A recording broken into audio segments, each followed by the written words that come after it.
Langkah pertama, 7 langkah bertahan dalam krisis keuangan. Ini adalah klip training for trainer bagi para pemurid untuk bisa tahu bagaimana melakukan internalisasi bagi orang yang kita muridkan setelah ia menyaksikan klip dari langkah pertama 7 LBDKK ini.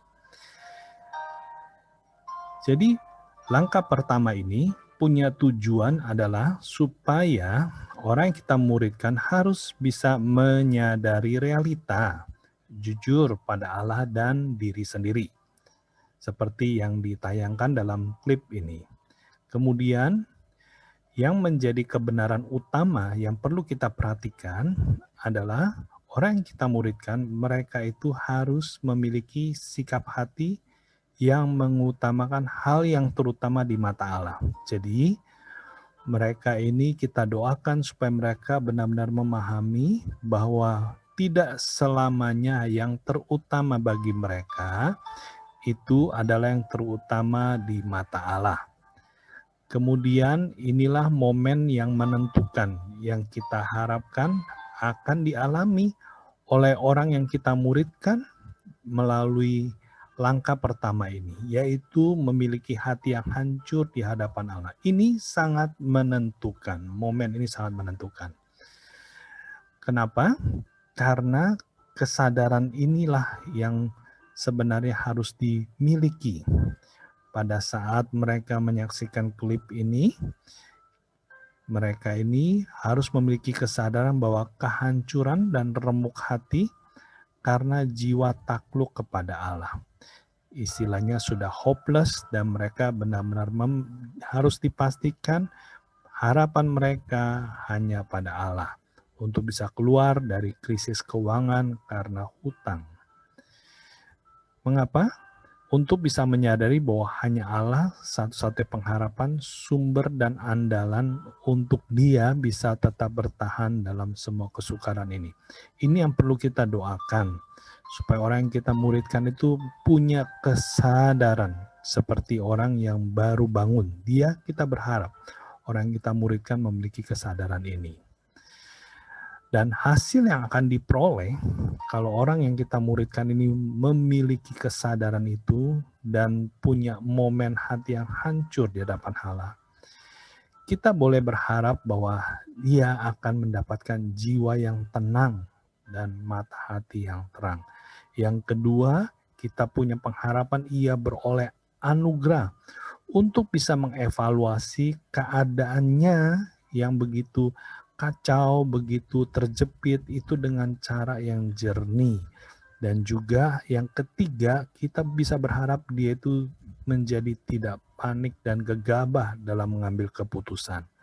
Yang keempat, kita bisa berharap bahwa orang kita muridkan, dia itu pasti bisa mampu menguasai diri dan menyesuaikan diri dengan perubahan situasi yang terjadi. Kalau ia sudah memiliki hati yang hancur di hadapan Allah, pasti Roh Kudus akan menolong dia untuk bisa mengizinkan kebenaran itu yang berkuasa di dalam hatinya dan dia menerima kasih karunia ini. Yang kelima, kita bisa berharap bahwa orang yang kita muridkan tidak mencari rentenir dan dia tidak lagi menambah hutang baru. Berespon dengan benar. Kelima hal yang kita harapkan ini terjadi karena ia sudah punya sikap hati yang benar. Jadi, memiliki hati yang hancur di hadapan Allah, itulah awal dari sikap hati yang benar. Jadi, pertanyaan inilah yang sebenarnya harus dijawab oleh orang yang kita muridkan setelah menyaksikan klip dari langkah pertama, yaitu sikap hati ini bagaimana sekarang? Kita bisa gunakan 3 pertanyaan ini untuk kita internalisasi. Yang pertama, apakah Anda dapat melihat bahwa masalah keuangan yang menimpa Anda sebenarnya karena Tuhan sedang mau berurusan dengan sikap hati Anda secara pribadi kepadanya? Kalau orang kita muridkan menjawab, "Ya, saya bisa melihat." Puji Tuhan, berarti dia memahami dan dia memiliki hati yang lembut untuk mengizinkan Roh Kudus yang mendidik isi hatinya. Pertanyaan yang kedua, apakah Anda percaya bahwa Tuhan sedang berbicara kepada Anda melalui kebenaran firman Tuhan ini untuk membawa Anda bertahan dan tidak jatuh dalam masalah keuangan ini?